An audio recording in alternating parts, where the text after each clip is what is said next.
दोस्तों सिर्फ 3 वजूहात की वजह से आपका रोज़ा तोड़ना दुरुस्त है। पहली वजह कि आप अचानक इस कदर बीमार हो गए हैं कि अगर आप रोज़ा नहीं तोड़ेंगे तो आपकी जान को ख़तरा है।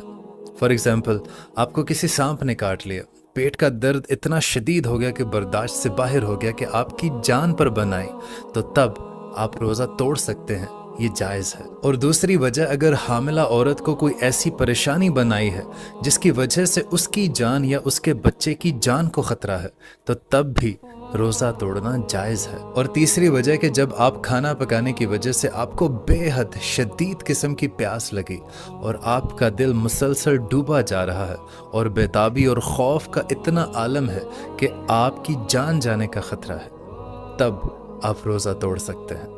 अदरवाइज और किसी भी सिचुएशन में आप रोज़े को तोड़ नहीं सकते अनलेस कि आपकी जान को ख़तरा है।